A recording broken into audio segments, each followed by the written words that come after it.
we all can get along. We just gotta, you know, I mean, we're all stuck here for a while. Let's try to work it out. Let's try to beat it, you know. Let's try and work it out. We will have more of what Rodney King had to say just a little bit later in this broadcast. Laura. It was a powerful moment, wasn't it, Harold? Sure was. It has been one of the worst urban riots in U.S. history and already the most expensive. And it's not over yet. Within the past hour, a new fire broke out near the intersection of the 5 and the 710 freeways. You see one of the fires right there. But that's the exception. Police and National Guard troops are moving in to regain control, and there are signs that calm is returning to the streets. We've been telling you, of course, that there's been a lot of that going on today, not only here, but across the country. As well, the city remains under a curfew. It worked well last night. Today, the city officials spent some time talking to the president. He has authorized federal troops to come into our area. Troops are coming in from Fort Ord. They will be on a standby basis for a time, and the president is expected to speak, Laura, very shortly. Yes, he's expected to appeal for calm throughout the country, not only the violence we're experiencing here in the Southland, but at hot spots across the country today. In Atlanta, Georgia, they had problems. In San Francisco, President Bush speaking right now. Tonight, I want to talk to you about violence in our cities and justice for our citizens. Two big issues that have collided on the streets of Los Angeles. First, an update on where matters stand in Los Angeles.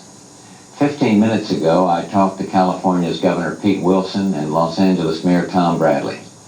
They told me that last night was better than the night before. Today, calmer than yesterday. But there were still incidents of random terror and lawlessness this afternoon. In the wake of the first night's violence, I spoke directly to both Governor Wilson and Mayor Bradley to assess the situation and to offer assistance. There are two very different issues at hand. One is the urgent need to restore order. What followed Wednesday's jury verdict in the Rodney King case was a tragic series of events for the city of Los Angeles. Nearly 4,000 fires, staggering property damage, hundreds of injuries, and the senseless deaths of over 30 people. To restore order, right now, there are 3,000 National Guardsmen on duty in the city of Los Angeles. Another 2,200 stand ready to provide immediate support. To supplement this effort, I've taken several additional actions. First, this morning I've ordered the Justice Department to dispatch 1,000 federal riot-trained law enforcement officials to help restore order in Los Angeles, beginning tonight. These officials include FBI SWAT teams, Special Riot Control Units of the U.S. Marshals Service, the Border Patrol, and other federal law enforcement agencies.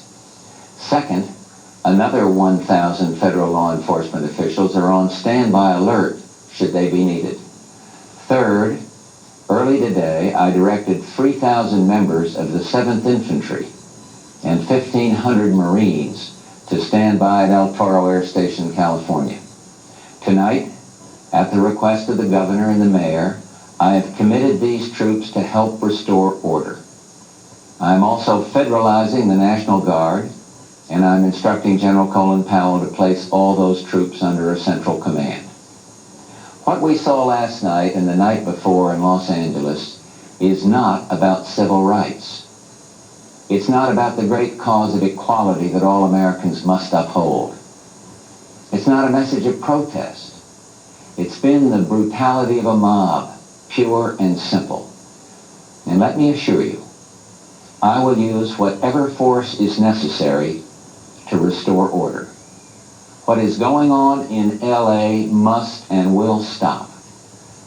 As your president, I guarantee you this violence will end. And now let's talk about the beating of Rodney King. Because beyond the urgent need to restore order is the second issue, the question of justice, whether Rodney King's federal civil rights were violated. What you saw and what I saw in the TV video was revolting. I felt anger. I felt pain. I thought, how can I explain this to my grandchildren? Civil rights leaders and just plain citizens fearful of and sometimes victimized by police brutality were deeply hurt. And I know good and decent policemen who were equally appalled. I spoke this morning to many leaders of the civil rights community, and they saw the video as we all did. For 14 months, they waited, patiently, hopefully. They waited for the system to work, and when the verdict came in, they felt betrayed. Viewed from outside the trial, it was hard to understand how the verdict could possibly square with the video. Those civil rights leaders with whom I met were stunned, and so was I, and so was Barbara, and so were my kids. But the verdict Wednesday was not the end of the process. The Department of Justice had started its own investigation immediately after the Rodney King incident and was monitoring the state investigation and trial. And so let me tell you what actions we are taking on the federal level to ensure that justice is served. Within 1 hour of the verdict, I directed the Justice Department to move into high gear on its own independent criminal investigation into the case. And next, on Thursday, 5 federal prosecutors were on their way to Los Angeles. Our Justice Department has consistently demonstrated its ability to investigate fully a matter like this. Since 1988, the Justice Department has successfully prosecuted over 100 law enforcement officials for excessive violence. I'm confident that in this case, the Department of Justice will act as it should. Federal grand jury action is underway today in Los Angeles. Subpoenas are being issued. Evidence is being reviewed.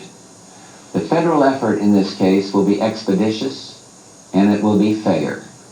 It will not be driven by mob violence, but by respect for due process and the rule of law. We owe it to all Americans who put their faith in the law to see that justice is served. But as we move forward on this or any other case, we must remember the fundamental tenet of our legal system. Every American, whether accused or accuser, is entitled to protection of his or her rights. In this highly controversial court case, a verdict was handed down by a California jury. To Americans of all races who were shocked by the verdict, let me say this. You must understand that our system of justice provides for the peaceful, orderly means of addressing this frustration. We must respect the process of law, whether or not we agree with the outcome. There's a difference between frustration with the law and direct assaults upon our legal system. In a civilized society, there can be no excuse for the murder, arson, theft, and vandalism that have terrorized the law-abiding citizens of Los Angeles. Mayor Bradley, just a few minutes ago, mentioned to me his particular concern, among others, regarding the safety of the Korean community. My heart goes out to them and all others who have suffered losses. The wanton destruction of life and property is not a legitimate expression of outrage with injustice. It is itself injustice.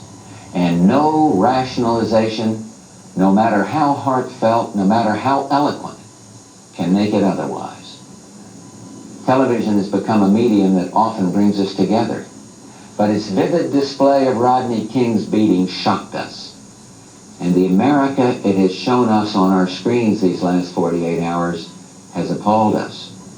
None of this is what we wish to think of as American.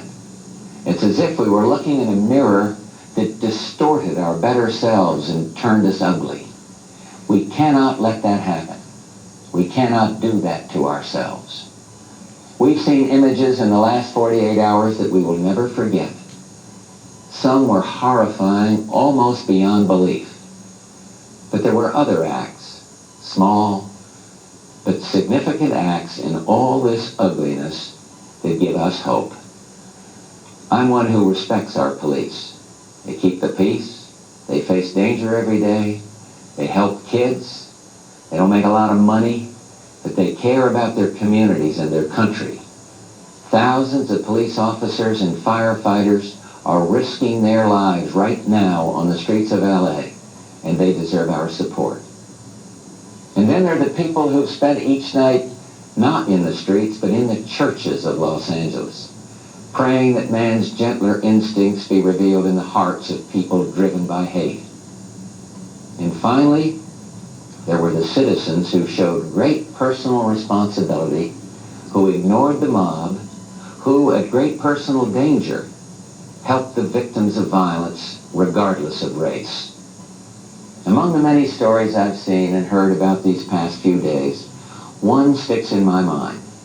The story of one savagely beaten white truck driver alive tonight because four black strangers, came to his aid. Two were men who had been watching television and saw the beating as it was happening, came out into the street to help. Another was a woman on her way home from work, and the fourth, a young man whose name we may never know. The injured driver was able to get behind the wheel of his truck and tried to drive away, but his eyes were swollen shut. And the woman asked him if he could see. He answered no, and she said, "Well, then I will be your eyes." Together, those four people braved the mob and drove that truck driver to the hospital. He is alive today, only because they stepped in to help. It is for every one of them that we must rebuild the community of Los Angeles. For these four people and the others like them, who in the midst of this nightmare acted with simple human decency. We must understand that no one in Los Angeles or any other city has rendered a verdict on America. If we are to remain the most vibrant and hopeful nation on earth, we must allow our diversity to bring us together, not drive us apart. This must be the rallying cry of good and decent people. For their sake, for all our sakes, we must build a future where in every city across this country, empty rage gives way to hope, where poverty and despair give way to opportunity. After peace is restored to Los Angeles, we must then turn again to the underlying causes of such tragic events. We must keep on working to create a climate of understanding and tolerance, a climate that refuses to accept racism, bigotry, anti-Semitism, and hate of any kind, anytime, anywhere. Tonight I ask all Americans to lend their hearts, their voices, and their prayers to the healing of hatred. As president, I took an oath to preserve, protect, and defend the Constitution, an oath that requires every president to establish justice and ensure domestic tranquility. That duty is foremost in my mind tonight. Let me say to the people saddened by the spectacle of the past few days, to the good people of Los Angeles, caught at the center of this senseless suffering, the violence will end. Justice will be served. Hope will return. Thank you, and may God bless the United States of America. Harold Green and Laura Diaz back in Los Angeles. We've been listening to the president. In just a minute here on Channel 7, you will hear Rodney King appealing for calm in the streets of Los Angeles. Stay with us. Occurring right